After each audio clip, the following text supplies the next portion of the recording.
Well, thanks for joining us in the Storycraft Cafe for the kickoff of our Kisstember event. And I'm super excited to have Sierra Simone with me. When we first started kind of kicking around a theme for September, I got to thinking, it's about 6 months until Valentine's Day. And so this would be a great time if someone was thinking about writing a romance book. You've got some time to get that written and possibly released before then, if you're um, an ambitious writer. And so we got to looking for people that were just making a huge splash in publishing and just really killing it. And Sierra was at the top of that list. So thanks for joining us today, Sierra. Well, thank you so much for having me. I'm really excited to be here. And I agree. I actually think fall and winter are some of my favorite times to write, especially Yes, romance, and you can like kind of cozy in and get the warm words written. absolutely. Um, so Sierra, let's get a little background on you. How long have you been writing romance? Well, I've been writing romance since 2014 was when I Okay. started drafting my first romance books, and then I started self-publishing romance in 2015. But before that, I had been writing professionally since about 2012 under a pen name, and I wrote young adult dystopian for a Big Five publisher in New York. And it was in between working on those young adult books for a traditional publisher. If anyone's done traditional publishing, you might know that the timeline is a little bit out of your control. So, Yeah. you might turn in a book to an editor and they might get back to you in 2 weeks, they might get back to you in 2 months. And so you end up having some sort of weird time that's kind of unaccounted for. And so in those sort of weird chunks of time, I started working on writing romance just for myself. And so when it came time to think about like, how do I want to publish these? I knew that there wasn't a really big market for the kind of books that I was writing. Not big enough, I think, that my agent would have been particularly interested in it. And so I decided to self-publish under a pen name. And that way it didn't matter if it was kind of a little bit off the beaten track, I had control over it, so I could kind of package it the way I felt was honest to the contents of the book, and that's how I got started self-publishing. So since then, I have published romance with a small press, and then I've also circled back where I'm now also publishing a book with another New York publisher that comes out next month. So I've kind of done it all in romance. I've done self-publishing, I've done small press, and now I'm hybrid. So been everywhere. So here at the Storycraft Cafe, we try to be publishing agnostic, because there are different paths for different writers, and um, there are different benefits that each path can give you. Where when you're talking about traditional publishing, you usually have a fairly large crew of people kind of surrounding the release, from editors and publicity folks and different things like that. And where usually, if you're an indie publisher, you wind up doing a lot of it yourself, or people that you can contract out to. Um, so you have the benefit of a big team, but like you said, you have the drawback of the publishing schedule. And Yeah. a lot of traditional publishers want you to publish one book a year, and there's a whole machine built around that. And a lot of indie publishers may publish 2 books a year, 3 books a year, 4 books a year, and on, and it just depending on kind of what your output looks like.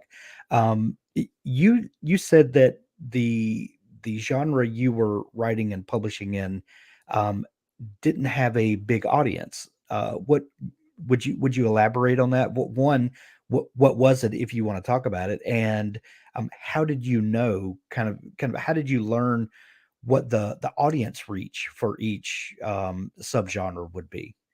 Well, so the first romances I wrote were actually historical. So I'm mostly Okay. known for kind of contemporary, taboo, erotic, but these were historical erotic. And because they were so high heat and because they were historical at the time, there wasn't really any publishers that I could see that were really investing in very, very high heat historical, especially things that were, a little bit outside of sort of a traditional monogamous or straight kind of romance and historical. And so I sort of intuitively got my way to this knowledge. So I'm going to talk, like as if I knew very Sure. precisely what I was doing. But this was sort of me acting on the limited information that I could glean and my sort of instincts. I used to be a librarian. And Okay. so I do have sort of a like librarian's way of looking at things sometimes. But all that said, this is me layering in things I learned along the way. But I do think you were so spot on when you talked about, there's trade-offs to every way that you're going to go, Right. right? And so when people ask what's better, going with a big press, going with a small press, self-publishing, I always say it depends on a couple of things, primarily what kind of author you are, and then what kind of book you've written.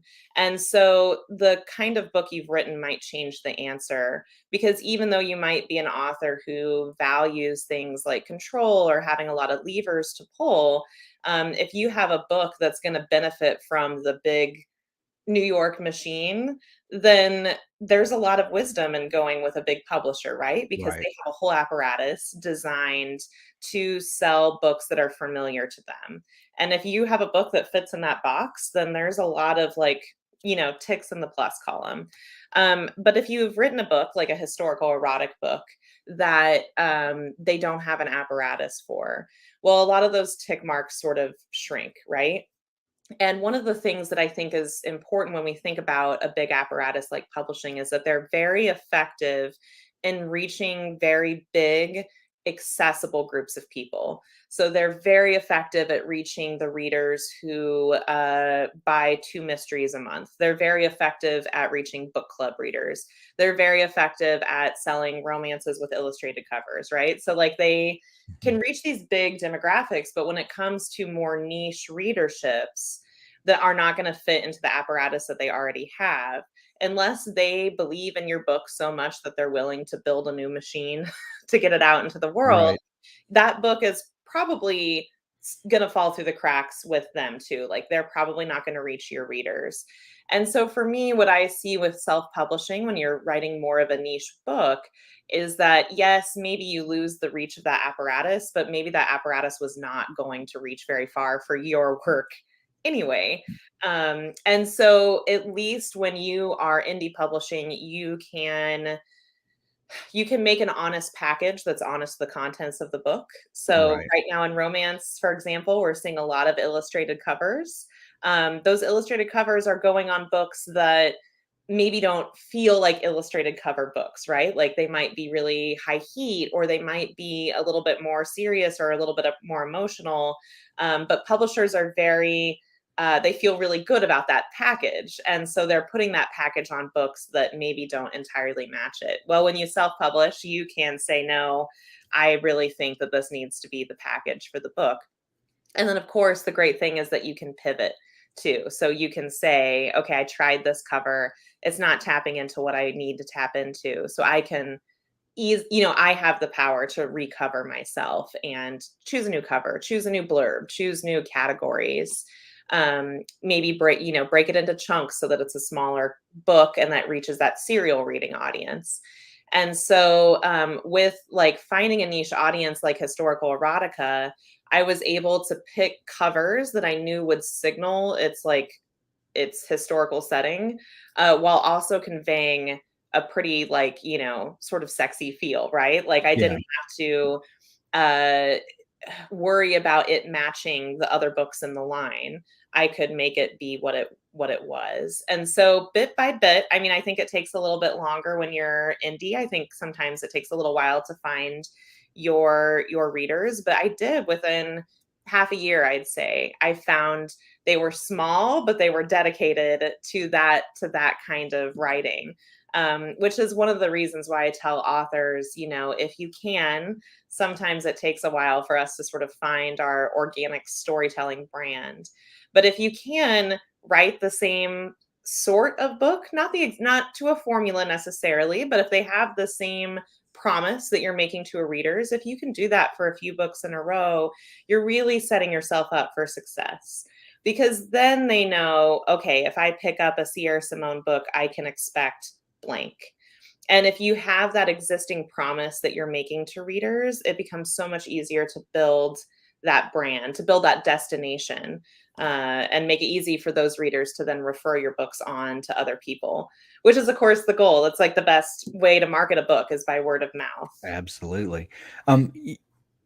It's interesting, how we talked about how traditional publishing may have a wider reach, but they also may not be the they may not have the mechanisms in place to promote your type of book. And what we're learning is that a lot of indie publishers realize that a smaller dedicated fan base will outsell kind of, the big reach of, um how do I say this? Kind of, spreading seeds wide, a very targeted effort usually brings about a better success for the book.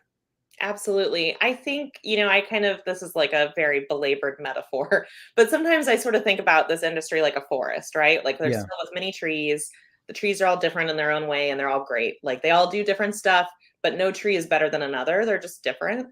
And sometimes it can be really easy to feel like what we want to do is we want to push out wider, that we want to make more space for ourselves, that we want to define success as how much our last book sold plus one more. And so we want to get wider and wider. Well, the sort of corollary to that in a storytelling sense is that it gets really tempting to start broadening your storytelling. So to say, okay, well, I write, I don't know, space operas with an Old West flair, but maybe that Old West flair is not, it's shutting people out. It's filtering out readers. I'm just going to do regular old space opera, no Old West flair. And so you start broadening your storytelling in the hopes of getting more readers coming in through the gate. But in the process, you lose what's making you specific to yourself. You lose the thing that creates word of mouth with readers, because maybe old timey space opera Western isn't going to work for everyone, but the people that it works for, it's really going to work for. Right. And those are the books that people say, oh my God, have you read this? You got to read it. I'm going to buy it for you so that you read it right now. And so when we're thinking about this sort of forest metaphor, instead of thinking wider and wider, I always encourage authors to think deeper. So sink deeper and deeper into what you uniquely do, what sets your books apart, which should be an organic tie into what you love to write anyway. Right. And as you focus on building that destination for yourself that's uniquely you, then I think that you end up with this a dedicated readership that is passionate about your books, and then they sell your books for you. And so like you were saying, like it's more worthwhile to have a smaller but passionate readership. I think that's exactly what I see in indie marketing. Yeah. Passionate readership. I was thinking rabid, but maybe that's the wrong That descriptor. works too. Yeah. um, how long have you been indie publishing in this kind of spicy romance space that you're in now? So those historical eroticas came out in 2015, and Okay. that was also the first year. See, here I'm like, I was talking like I'm so wise, but I also did what I'd say not to do and pivoted to a completely different subgenre Okay. and wrote a book called Priest in 2015. And Priest is kind of what it sounds like. It's a taboo erotic romance, and Right. and it was a big departure from those historical books, but found me like a really, enthusiastic readership for people who are hungry for forbidden romance. And so since then, I've published one or two books a year, indie, in addition to maybe some small press titles, and then now another New York title. In let's see. So just before you started publishing, the indie revolution really kind of took off a few years, but around 2010, 2011. Yeah, And yeah. I think we can almost directly tie that to the launch of the Kindle and, the ability to have a device with all of your ebooks that can quickly download and you can carry a whole library with you.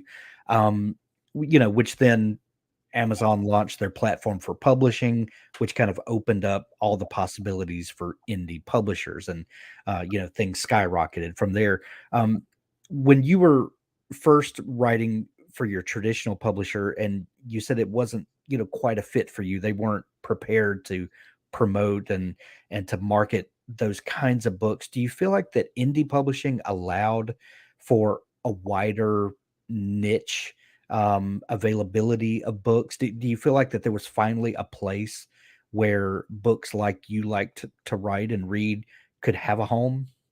Absolutely. Well, and I think that I would say breakout stories always happen. Unusual Right. stories always happen, even inside the New York machine. I think the difference is that they typically need to be stories that a couple other people have bought into and have seen viability in. And a lot of times that viability is tied to for like lack of a better word, capitalism. And capitalism is obviously uh, favorable to certain kinds of stories, right? And so Sure. one of the things that I see that indie publishing did was it not only lifted some of these gates for niche storytelling, but it lifted some of the gates for authors from backgrounds who New York had often kind of been like, no, like we don't think this will sell. So like queer storytelling and storytelling from marginalized backgrounds, that really, I think, found a new kind of home for new kinds of stories.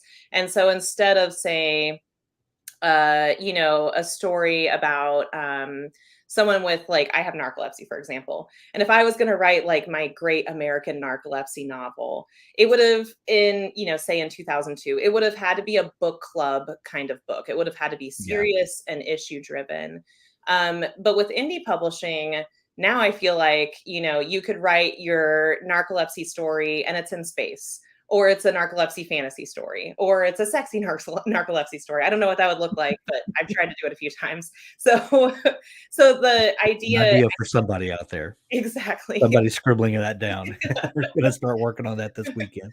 And so I think it allows for layers of experiences and backgrounds and ideas that are not just outside the box in terms of being a niche subgenre, but allowing different voices and perspectives into the mix without a gatekeeper saying, no, this is not, we don't think this will make money because it's only for people of your background. And I think that indie publishing has really disrupted that, hopefully in a good way, because I do think that a lot of, at least in romance, a lot of publishers have really more sort of opened their arms to different kinds of stories. And that's one of the things that I see as just a huge positive. Like there can be arguments made about, indie has really changed pricing models in a way that's hard for publishers to compete with. And Kindle Unlimited has really done a lot of disruption in terms of how we think about books at price points and stuff like that. But that is one of the things that I see as a huge net positive, is that indie has proved, no, there's an appetite for all kinds of stories. And readers don't tend to think of stories in boxes the way publishers have. Like readers just want a good book. Right. When you're thinking about romance genres and subgenres, there's a difference between romance that is spicy, that has a high heat level, and um, how do I say this on a family friendly podcast? And stories that are just heat and just spice, if you know what I'm saying. Um, because in my perception, the difference is in romance, we've got a human story, a relationship story. We've got people and characters that we care about, and they're on a journey of some sort, and we get to go along with them on the journey. And we just also happen to have a front row seat for, all the spice. Um, so, how do you feel about romance and building characters that readers really bond with and are willing to go on a journey with? Well, so I will give you sort of the librarian answer that they taught Okay. us in, librarian workshops about romance, which is that if you're thinking of heat level, Generally, the Rubicon for what we would consider a romance novel with spice, and then a romance novel that's the spice is sort of the point, is that you can, in the first, you can remove the spice and still have an intact story. So if I took out all the love scenes of, a certain novel, but I could still track the emotional growth of the characters and Right. their fusion together, that would just be a romance novel with spice, right? Like it's enhancing the journey, but the journey doesn't need it to happen on a fictional narrative level. Now, the other option, the sort of like, the book is all spice, that's the point. If you took out the love scenes, the story wouldn't actually make sense because so much of the character growth is rooted in physicality.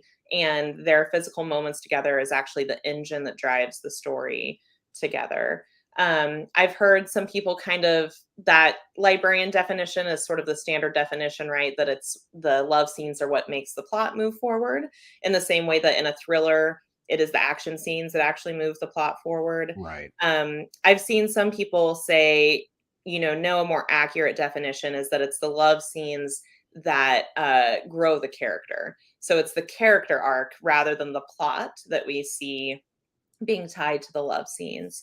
And generally, I find that when you're thinking about building character and romance, especially a spicy romance where spice is the point, is that you don't think of love scenes as just sort of a separate sort of card that you're slipping in between the pages of the books. They really need to be integral. And I think for them to be integral, you want to have complicated characters.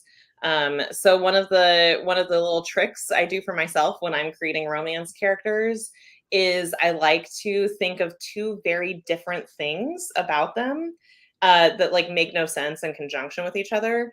And then the book is me trying to figure out how these two things are the same person. So one of the examples I give is that in Priest, there is the main character's brother is on page like a couple of times. And I had no idea that I was going to write a second book about this guy. So I just made him a dirtbag because I really wanted the reader to be like, look how good this main character is compared to his dirtbag brother, Right. who's a millionaire who, goes to gentlemen's clubs and stuff like that. And I'm like, just this, rich dirtbag. And then a few years later, I was like, I kind of want to write the dirtbag story. But all I've put on page about him is that he's like just a jerk. And so I had to figure out like how do I give this person enough depth that they will slowly unravel over the course of this book. And so I thought for a minute, and I knew that I wanted his mom to have cancer. And so not that I wanted it, I just knew that like that was going to be what the story was. Right. And so I decided that the thing that he does, in addition to taking his mom to her infusions, is he reads romance novels to her out loud in the infusion room, but also to all the other people that are in the infusion room. So he's a little bit of their like, audiobook narrator in a sense that he reads to them all. And I was like, okay, so here's my contradiction. I have this guy, this millionaire who goes to gentlemen's clubs. And then the morning after, he goes to his mom's infusion appointments and reads books out loud to her. How are these the same person? How do I create a character where these two things are true? They've come organically out of this person's inner landscape and not have it feel out of character or contradictory, not have a review say, I don't understand how this is the same person. He was a different person page to page. Like that's my challenge. And doing that has giving myself that exercise. I do it with almost every book now, has been so useful because you create these really complicated, flawed, slightly contradictory characters. And I know that's like flies in the face of all the advice we're given about characters, right? Is that they're supposed to be sort of cohesive, coherent everything. It sort of unfolds logically from the core of their person. All of their decisions unfold logically because we don't want characters to feel arbitrary. But part of our balance as authors is that people are arbitrary. People are Right. contradictory. Like we sometimes do things that we know are wrong for reasons we can't explain to ourselves. Or sometimes we accidentally do the right thing and only realize it was the right thing later on. Or as we're growing, we might be sort of moving between stances in terms of what we believe or how we think about the world if we're kind of in process of changing who we are, which in a romance is often happening. So not shying away from that sort of contradictory kind of character is really what I have been leaning into. And that usually, I think, lends itself well to a spicy romance arc, because you can have these sort of messy people doing, making messy choices. It sounds to me like you think of plot as an outgrowth of character, Oh, and yes. I want to come back to that in just a minute. But I have another question that I have to ask you before I forget. You mentioned the character whose mom had cancer, and you also have in your other writings, like the Priest series that you mentioned, we deal with trauma in that series, and a parent with cancer is obviously trauma. um how do you handle um trauma like that in a series or in a genre that you maybe want to dodge trauma, if you know what I mean? Like if you're talking about human relationships and intimate relationships, especially, trauma may be one of those things that as a writer you just want to steer away from because things get way too complicated to go into. Do you feel like that dealing with those issues head on brings a richness to character and opens more opportunities for human engagement? I can't exactly put my question into words, but No, I I think I hope you get the no, gist of what I'm I'm with you. I'm with you. I okay. mean, yes. So part of me, one of the reasons why, in spicy romance in particular, you very rarely see any sort of spiritual aspect to it. But one of the reasons why I like writing that is, to me, I'm a very whole person and that my Yeah. physicality and my inner landscape are very tied together. And so my spiritual life and my physical life are one and the same. I'm one Sierra, and they don't divide into boxes. And but one of the reasons why I write like that, aside from just being that kind of person, Mhm. is that I really feel like when we're digging into what would make us a good partner for someone, part of that inevitably is going to be sort of reaching into old wounds or things that have held us back from being a good partner in the past, which is often something like trauma.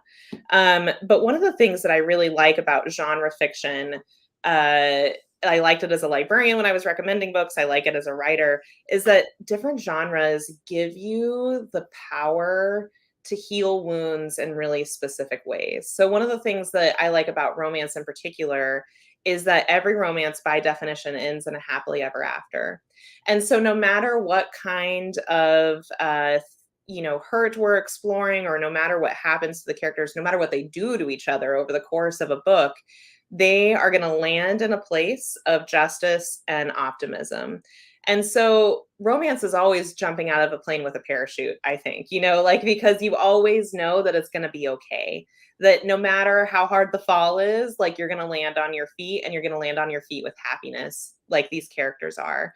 And so for me, it's almost like, I don't know, this is like such an old Star Trek reference, but you know how they have the holodeck in Yeah. Star Trek? Like, romance is such a great holodeck because you can go and you can have these really emotional, intense adventures, but you're always sort of contained by that promise of the HEA. And I think different genres give the safety net in other ways. Like, I think speculative fiction gives you that sort of buffer of it being another world where you can Yeah. think about the problems in a new way, see things in a new lens. Mystery and thriller gives you the promise of justice at the end, the promise of resolution and answers and knowledge and closure. Well, unless it's a Tana French mystery, but that's a different story. But like, that's one of the things that I really love about genre fiction, is that it gives you this toolkit to kind of jump into messy, hard stuff and have it still be this sort of juicy experience for a reader. Like, there's a difference between crafting a fictional narrative and writing an essay on medium.com about something hard or intense. And it's not that Right. there's not a place for that kind of nonfiction, but fiction gives us a different way into hard and messy stuff that I think we kind of crave. I'm sure you guys have talked about this before, but they've done multiple like brain imaging scans where they found that as you're reading, your brain is not super great about differentiating between reality and the words. So, like, if you read about someone kicking their leg, for example, the part of your brain that controls kicking your leg lights up a little bit. So, your brain is actually responding in this very empathetic way to what you're reading. And people who read often are actually more empathetic than people who do not read. Like, this is like scientifically measurable. And so when fiction kind of delves into messy human experiences, messy human emotions, our brain sees it as experiencing it for ourselves. Uh, and so I think that there's something really compelling and wonderful about that, especially if I can then give sort of the gift of happiness at the end. You mentioned HEA a couple of times, Yeah. and in romance, we learned this. We did a show with Beverly Jenkins, romance legend, a couple of months ago, and she talked about the importance of HEA or um, HFN, happily Yeah. for now, Yeah. as opposed to happily ever after. And she talked about the importance of if it's a romance, it must have an HEA or at least an HFN at the end of it, and that's literally what makes it fit into the genre.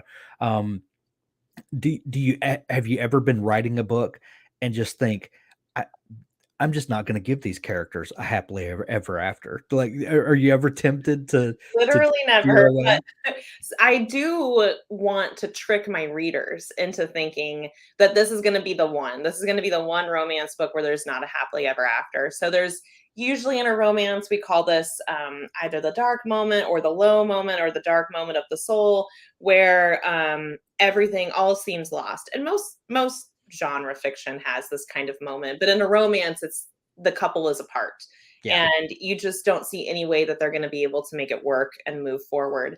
And I want that. I mean, a lot of my books could be summed up that like the entire book is the dark night of the soul. But I want it to be so achingly profound that there's just no way that you think that these two people are going to make it work. So I do like trying to pull that, hat trick with my readers where they're like, oh my god, it's never going to work, and then somehow it does. I love it. We were talking a minute ago, and I said we would come back to it, that plot as an outgrowth of character. Do you think of laying out a book in those types of terms, that I've got to know the character first before I can decide what's going to happen to the character? Absolutely, absolutely. In fact, I like have like a little diagram that I draw. I approach this is going to make it sound like I approach things in a very linear way, and I don't typically. I'm a very sort of circular and recursive person. So this is going to sound like I sort of approach books and storytelling in a sedimentary way where I sort of lay down one layer and then lay down the next. And that's not true. They do inform each other. But the general direction of me thinking about a story is sort of this like upside down triangle. And the first layer is setting. So for me, even though I write typically contemporary, my contemporary settings are so important to how I think of the story, how I think of the characters. The co-written book I have coming out in September, A Merry Little Meet Cute, that story is set in a small town in Vermont where every day is Christmas. It's Christmas all year round in Christmas Notch, Vermont, and that's where they film very wholesome movies.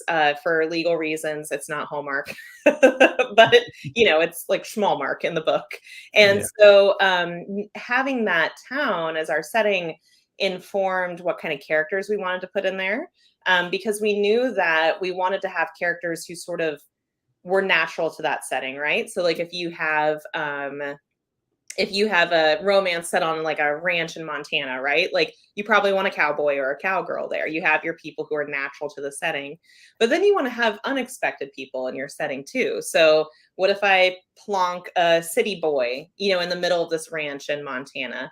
What if I plonk this, bewildered human on a spaceship, in a different galaxy or something like that? So having your unexpected people in your setting is a really sort of juicy little story prompt, right? And so then I can start thinking about characters, which is sort of my like second layer here in the triangle. So I think about setting, and then from the setting, my characters sort of arise.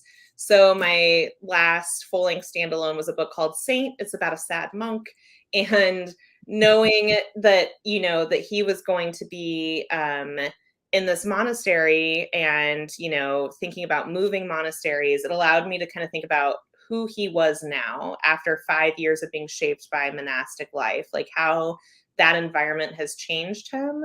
And then that also helped me think about, you know, in romance, you're usually doing character development sort of in relationship with each other. So if I have my sad monastic monk, then I'm going to have my, you know, this ex-boyfriend who doesn't believe in any of this, you know, Catholic nonsense. And so he's going to show up here. And together they're going to create friction inside of each other in a good way, productive sort of friction.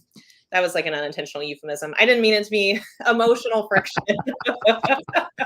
And then the very last layer of my triangle is plot. And you can see how little I think of plot. It's like just this tiny little afterthought. But really, it's because, who was it? The guy who wrote Red Shirts, I think, was the one who said it. And now I can't remember his name. But he said once on Twitter that characters poop plot. Like, he didn't use the word poop, but you know what I mean. Like, Yeah. that if you put characters on the page, they will literally just start pooping story as they go. And that comes from having robust characters. I do think that you have to have messy enough characters who create problems that need solutions as they move through the world.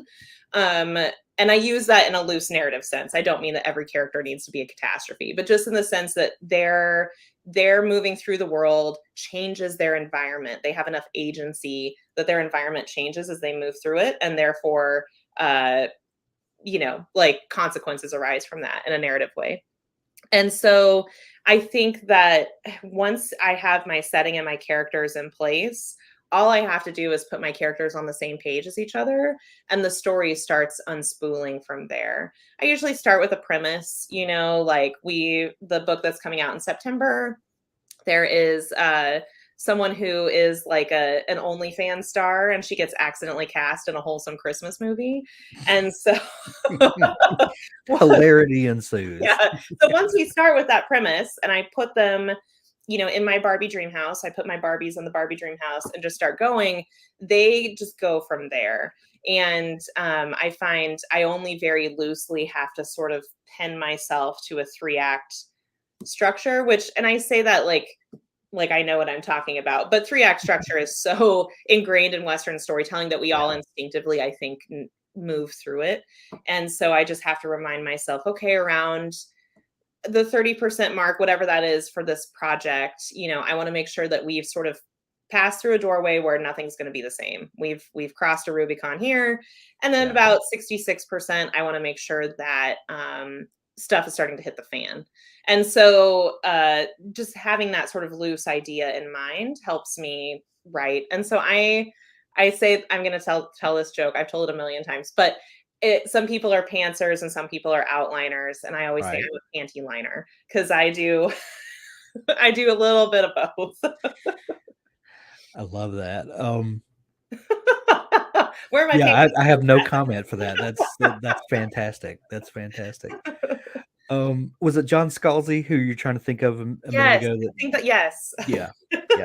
I was racking my brain. Who wrote Red Shirts? I was know like, the Red answer to Shirts, this. Red Shirts, but I couldn't think of his name.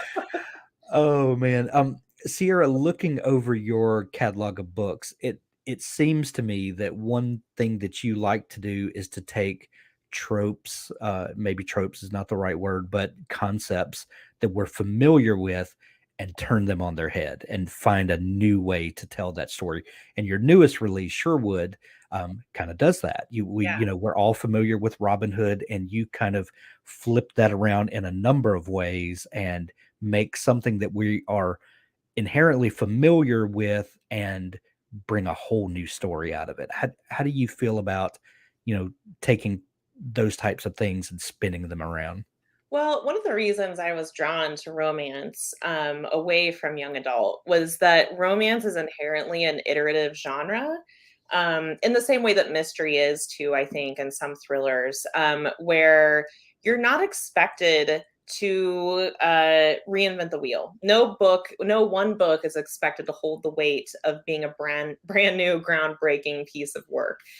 Instead, you can build a career iterating on the themes that matter most to you, which is, I do think I can see this in authors like who do write YA, like Holly Black, where she's my favorite author, and I can see, she's got a family of themes that she's always working sort of towards. So whether it's fairies or vampires or magical con men, she's sort of exploring these questions from different angles, and the answers might ultimately end up being the same, but like the questions always feel slightly different because they're being approached from different ways. But romance, I think, really throws its arms wide open to that idea and says, do you want to write 10 different Duke governess books? Why, then you can. Like, you can do that because romance readers love reading the tropes they love. They want a new story, but they love the familiar dynamics of a trope. And, I came from a genre where that was a bad thing, where trope was said like a dirty word. And so Right. coming into a genre where that was embraced wholeheartedly, where people search, like on Reddit threads, you can find in, the slash romance threads, people saying like, I want more uh 7 foot tall blue alien human woman romances. Can anyone help me out? And then it's just like a list of all these books. And so when romance readers find tropes they love, they want to read more and more of them. And for me, that's just like such a freedom, because it gave me permission to go back to my old favorites, like the King Arthur story, like Robin Hood stories, and say, what do I love about these archetypes? Like, what do I love about an evil sheriff? I definitely was like the kid who fell in love with all the wrong people in like all the situations.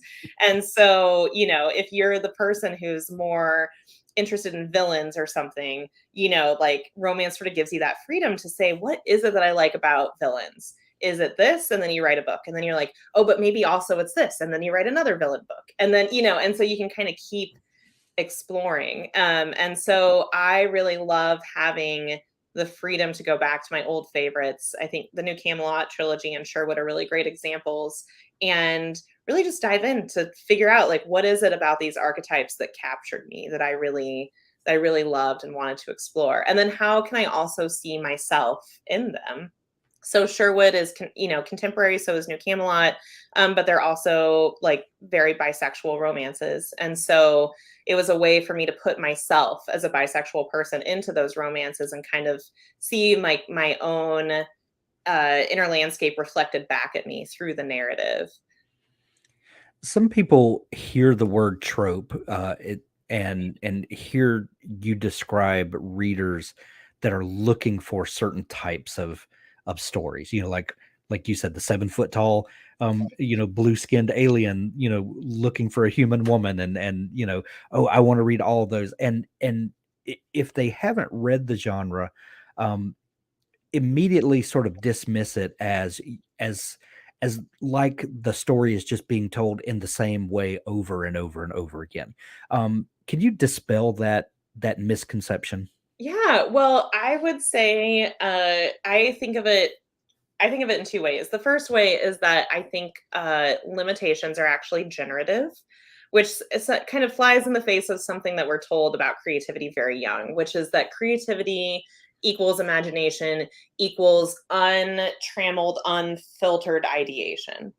And that is not always the case. In fact, I think if we're given a massive room and just said, ideate about whatever you want, and then emerge with a book 3 months later, it might not work for all of us. And so, actually, I do think limitations are generative in the fact that if someone said, okay, ideate about a forest and come back with a book in 3 months, well, then you're going to maybe have a place to jump off from. That limitation is going to actually focus your thinking. One of the things that I think is really interesting about brain development is that when we are kids, one of the ways that our brain is developing is that our brain is actually deleting like synapses, which seems like a bad thing. We want to have as many as possible.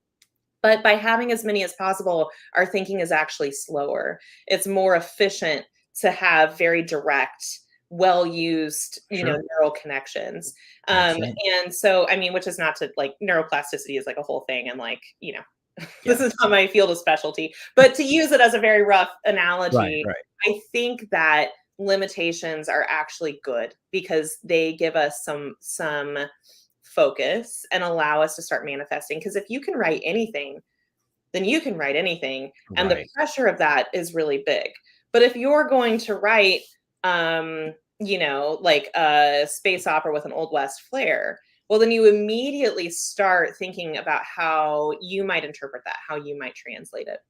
So the other way I think about it, and in conjunction with limitations being generative, is that it's like a writing prompt in a way. And I have judged enough story writing contests. I taught writing when I was a librarian. That I can tell you that you can give the same writing prompt to 30 different people and have 30 completely different stories. Oh yeah. Because each author is a soup of their unique experiences and Right. perspectives and books that they love and art that they're responding to. And so each person is going to create something wholly organic to themselves. And so I think that tropes they function in the same way. If you and I both said, okay, we're going to sit down and we're each going to write a world weary detective who gets partnered with a young enthusiastic rookie, and we're going to write a mystery novel, then that we're going to come up with completely different books. Right. And so that's kind of how I see tropes as a both as a generative sort of idea, but also as a writing prompt, as a starting place that will almost always be different. In in the romance genre, we have all of these subgenres, and we have these really nifty names for a lot of it. And one of those is meet cute. And your book coming up next, a merry little meet cute, is kind of funny to me because you just put that right in the title, Yeah. and it's kind of a wink and a nod, and a little tongue in cheek. What's the idea behind this book? So, A Merry Little Meet Cute starts with our heroine B, who I had mentioned she has a job as an adult performer, content creator, and she, through like a little bit of a misadventure at the beginning, gets sort of accidentally cast in this very wholesome family Christmas movie.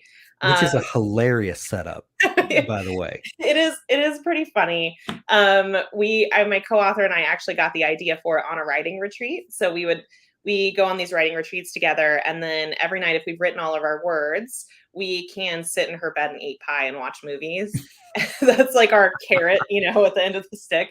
And Pretty good and carrot.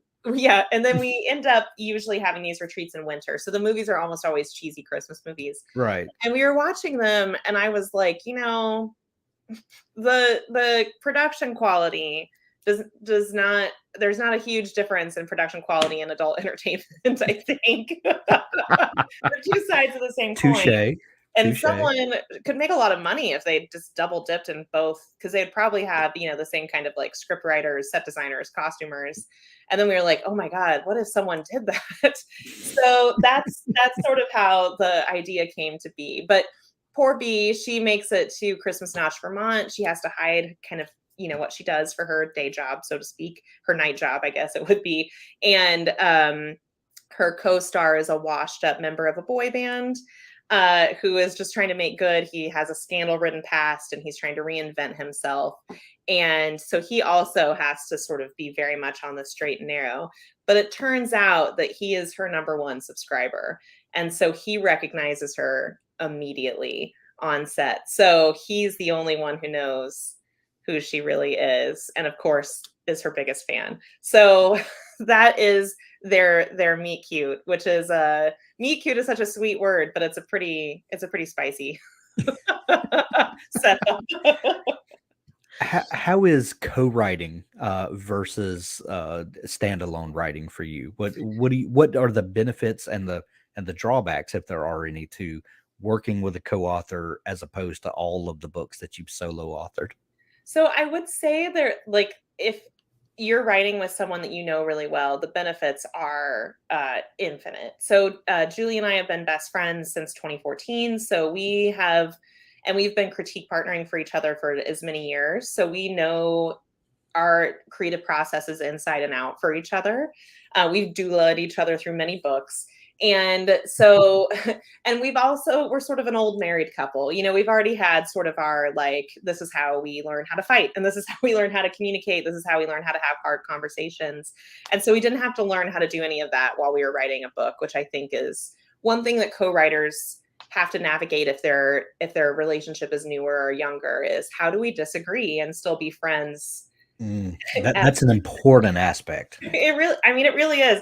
Yeah. And it's funny because it has nothing to do with craft, but I do think that if you're co-writing, that is like something that you have to figure out from the beginning, is how do we disagree? How do we learn how to compromise with each other, especially if we're used to writing solo books where, you know, usually you don't have to compromise on anything until an editor says so. Right. So, but we've already done all that. And so what was really great is that it allowed us a lot of sort of almost improv kind of freedom. So normally when I'm writing myself, I find myself almost too quick to throw out or to throw away ideas. You know, maybe this could happen. And then like, no, that won't work.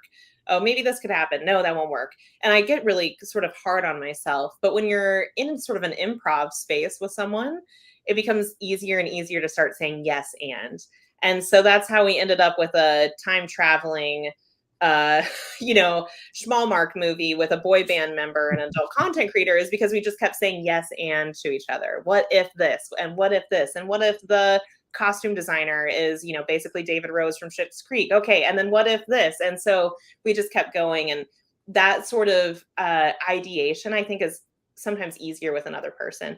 And I don't say this lightly because I am not an out loud plotter. When I have writer friends who are like, hey, do you want to talk your book out with me? I'm like, no, and forget my number. Like, because I can't talk about my books until they're written generally. Yeah. I'm a very internal, I can't remember what the Myers-Briggs thing is, but I'm like an internal thinker and an internal feeler. And so it all has to happen inside of my little, you know, cancer crab shell. And but having this kind of project meant that we ideated out loud together. And it was really great because it allowed us to get to places that I wouldn't have gone on my own. I think what has been the only thing that I would say is limiting about co-writing is that I think it would be easy to say it's only half the work if you're writing half the book. But in my experience, it takes as much time from the calendar as writing a solo work. And so I think the temptation is, well, I can squeeze more in if I'm only writing half the book, but you're still present for all of the ideation and all of the plotting and all of that. And I don't know, I just haven't actually found schedule wise that it's given me enough time to write, you know, another 40,000 words in a year than it would if it was a solo book. Gotcha. Sierra, we are just about at the end of our time, but since we are talking this month about um, helping people get motivated to start on their romance book, you know, specifically, if there were if someone came to you and said, "I really want to do this, but I'm just having trouble getting started," what's one piece of advice that you would give a person in that situation? Oh my gosh, this is so much pressure. Just one. Okay, here's what I would say is Or that as much as you want to share. in romance, no one book has to be the tentpole of your career. Some books might end up being that way over time. You know, like I can look back and say, okay, these books sold better. But when I was writing them, at no point was any one book the great Sierra Simone novel that was going to have to hold the entirety of my outlook and hope for the world. And so what I like about iterative genres like romance, you know, and mystery and thriller is that you can take as many stabs at it as you want. Write the story that feels the most exciting to you right now, and if it doesn't cover all the ground that is your hope and, you know, vision for the world, then you write another one, and then you write another one, and then you write another one. So think of it almost as passes, you know, at the same trope, passes at the same premise, passes at the same idea, but you get multiple passes. This is not the book that has to It does not have to be perfect. Instead, what did they say? Like, perfection is the enemy of the good, or whatever. Like, Right. in Yeah. fact, when you are writing it and you want it to have all of the feelings that all of your favorite romance novels have, and you feel like it doesn't, it can get really easy to sort of feel tight and locked in by this weight of this one book has to carry all the feelings I've had from all of my favorite romance books. I would say, like, release yourself from that kind of pressure and just write the story that excites you right now, and then take another stab at the same trope. I mean, that's if it's like, if it's a Duke Governess book or a human alien book, like, you can write as many of those as you want. And indeed, authors do. They have 17 book series, about those same tropes. So I would say, don't feel like this one book has to define you as a romance writer. Think of this book as the first in a series of 15. And it's your oeuvre that defines you. And I think that's one of the things that I find really freeing about romance and other genres, is that your oeuvre is what defines you, not one or two titles. And so you don't have to worry about just one or two books carrying your entire identity as a creator. It's fantastic advice, Sierra. If people are just learning about you and want to dig into all the great stuff that you're up to, where's a good place for them to get started? Like, book wise. Yeah, is there do you have a website where Oh, people yes. could go find out all about you and then find So links to your books? yes, you can follow me on Instagram, is where I'm the most active. Okay. I am snowed under with DMs, but that is usually where I'm posting, about new releases and stuff the most. And that is the Sierra Simone is my handle. I also have a website, www.thesierrasimone.com. And I also have all of my books indexed on there. And on the front page, you'll see my new releases that are coming up as well. Fun. We'll link up all that in the show notes to make it easier for folks to find you. Sierra, thank you so much for Thank taking time to come on you. the show today. This was awesome. Thank you so much for having me.